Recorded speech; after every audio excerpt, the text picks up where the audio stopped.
একটি জবানবন্দি উল্টে দিয়েছে আত্মহত্যার মামলা, যা রূপ নিয়েছে হত্যা মামলায়, তাও প্রায় 3 দশক পর। এতদিন নানা ঘটনা প্রবাহে বিষয়টি প্রায় ধামাচাপায় ছিল, কিন্তু এখন তা ভীষণ সরব, খুলতে শুরু করেছে রহস্যের জট। হ্যাঁ দর্শক, বলছি আমাদের সবার ভেতরে বাস করা হিরো সালমান শাহর কথা, যার মৃত্যু ঘিরে এখন সোশ্যাল মিডিয়ায় ঘুরছে হাজারো মন্তব্য। আজ যখন কাজের ফাঁকে চোখ রাখলাম সোশ্যাল মিডিয়ায়, তখন চোখে পড়ল সালমান ভক্তদের কেউ চাইছেন এই ঘটনার বিচার, কেউ বলছেন আসামিরা যাতে পালাতে না পারে, তো আবার কেউ বলছেন এমন একটি ঘটনা এত বছর কিভাবে ধামাচাপা ছিল।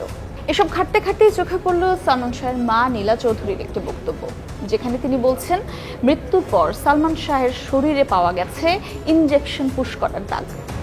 তিনি নিশ্চিত হতে সে সময়ে কথা বলেন আমেরিকার একজন ডাক্তারের সঙ্গে, যেখানে ডাক্তার তাকে জানান যে ফাঁকা ইনজেকশন পুশ করা হয় আসলে মৃত্যু নিশ্চিত করতে। আসলে বিষয়টি কতটুকু সঠিক? ফাঁকা ইনজেকশন পুশ করলে কি আসলে মানুষের মৃত্যু হতে পারে? আমরা ওই বিষয়টি জানতে চাই। খালি ইনজেকশন থাকা মানে তো ওখানে যদি কোনো বাতাস ঢুকে যায় তাহলে যে ঝামেলাটা হবে সেটা হচ্ছে যে এয়ার এম্বোলিজম বলে একটা জিনিস আছে, মানে শরীরের মধ্যে হুট করে কাউকে বাতাস ঢুকিয়ে দেওয়া, এটা অবশ্যই মৃত্যু ঝুঁকি বাড়বে।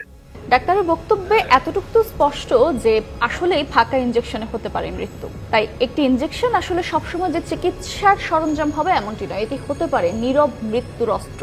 আর যদি সালমান শাহের ক্ষেত্রে সত্যি এমনটি হয়ে থাকে, তাহলে এটি হতে পারে বাংলাদেশের ইতিহাসের বিনোদন জগতের সবচেয়ে আলোচিত নীরব মৃত্যু। পেরিয়ে গেছে 3 দশক, মা নীলা চৌধুরী বলছেন নষ্ট হয়েছে অনেক আলামত। তাই এখন দেখার বিষয় মা লীলা চৌধুরী কতটা পাবেন ন্যায় বিচারের দেখা। অপেক্ষায় ভক্তরাও।